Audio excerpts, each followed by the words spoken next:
Hello there, and this is possibly the most important photography video that I will ever create.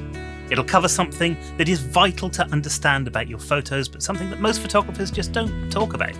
Find out what it is after this. A few days ago, I was scouring the internet when I stumbled on a post by a beginner photographer. I won't show it here to avoid any unwanted attention, but basically it was an image of two girls dressed as witches, one holding a book that was on fire. It was fine, but it was clearly the work of somebody who was just starting out. Advice had been asked for and lots of advice had been given, but most of this advice was from similarly untrained photographers who also didn't quite know how to tell what was wrong with it. Many suggestions were put forward. The background was too light. Many said that the arm of the model that was sticking out of the edge of the frame was the problem. All of the criticism was right, but it was all wrong at the same time because, well, nobody really could quite articulate what was wrong with the piece. And this got me thinking, because we often don't talk about what is the most important key to a great photograph. So today I'm going to show you. And in order to do that, we're going to have to step back into the history of photography and learn some lessons from our cousins in film and theatre, as we search for that one elusive secret that most photographers just don't talk about. Let's go back then to 1950s France. The 50s were a boom time for film. More and more films were being shot in colour, a process that would eventually become standard by the end of that decade. Auteur directors like Truffaut and Hitchcock were on the rise. A young Stanley Kubrick would make his first short film during the 50s, with his first feature, Fear and Desire, being released in 1953. There was a shift then away from the deeply shadowed black and white photos of the 1940s to something more vibrant, more colourful, more realistic. And people were going to the cinema in their millions every week. They were watching what we now call cinema verite on their small screens at home, and they were going on holiday with their box brownie cameras, having their photos printed by Kodaking it. You also started to see the rise of a more professional film critic. Arts magazines like Cahiers de Cinema needed better language to describe what they were seeing on the screen, and so they invented the term Mise-en-scène. It literally translates to placing on stage, and it was an indication that everything within the frame of a movie, from actors, props, sets, lighting, camera positioning, was meant to be there. At this point in film, the editing process became less important, and filmmakers started to concentrate on the artistry of their shots.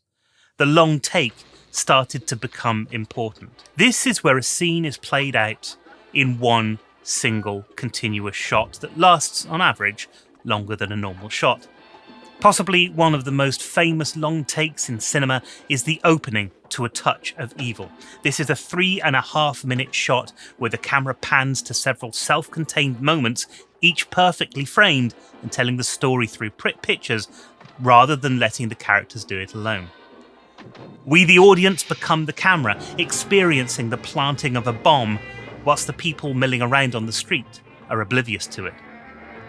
And this is where we come on to photography, and where film can teach photographers great lessons. Because in order to achieve these shots, the filmmakers had to do something that I'm sure you've heard of many times before. They had to get it right in camera. And it's much harder to do that with a moving image than it is with a single frame. Harder still when you don't have the luxury of cutting away. The mise-en-scène had to be right or the whole scene would be ruined. And this is where we get back to a newbie photographer and her image of witches, because just like those critics at the Cahiers de Cinema, the people commenting on the image didn't quite have the right language. They needed to know about mise-en-scène. Now, I know what you're thinking. You're thinking, aren't you just talking about composition? And in some respects, yes, I am. But mise-en-scène goes way beyond that. It's about the actors and their performances. In photography terms, it's not just the way that your model is posing or the shape that they're making, but also their attitude, the emotions that they're conveying, their character story, if you will. It's about location as well. Does the scene set the mood and support any action within it? In our beginner's photograph, the witches were in a wood, which seemed like a great idea, but they were in a wood during the day with lots of greenery around them, and it just didn't quite look right. Your location, setting, and any props are vital for telling your story. For photographers, you might want to consider foreground interest as a prop. Lighting is also crucial, whether you're wanting the right time of day or whether you're setting up lights in a studio. All of these things convey mood, and getting it wrong can kill your image. In fact, these changes can go so far as to choosing the right film stock or film simulation for the image that you want to produce. And of course, how you edit your images when they're taken are important as well. Mise-en-scène is the art of getting the scene right, and it's the real secret to photography that's not often talked about. Sure, many people will tell you that you need to get it right in the camera, but they won't always tell you how. Many will say that your photos need to convey a story, but they won't always tell you how. Most landscape photographers will hold court on the virtues of foreground interest or sunset photography, but mise-en-scène is the understanding of how all of those elements come together to give you a final image. And once you start to think of photography in those terms, you start not to worry about the exact settings anymore, and you concentrate on what you want to express with an image. It turns your photograph from a snap to a piece of art with artistic intent behind it. And it's not that difficult to start thinking like this. Eventually, it will just become second nature. Ask yourself who, what, when, how, and why. What are you trying to achieve with a shot? How are you going to achieve it? I promise you, in time, this will lead to some incredible results. That's it for this particular video.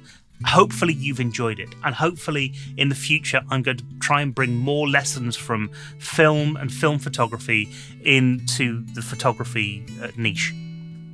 That was my intention with this first video. And if you've liked it, and if you'd like to see more stuff like that, then please do hit that subscribe button, the little bell icon on the end, and the all notifications tab at the end of that as well. If you'd like to know more information about this, or if you've got any questions, please do leave a comment below. And of course, if you've just enjoyed the video, give it a big thumbs up. That'd be really great for me. Until next time, thanks ever so much for coming along. I will be doing another video on Sunday, which I think is going to be a Lightroom video. So do keep tuned for that. And until then, thank you and goodbye and good night. And of course, as I say at the end of all of these, keep taking those photos.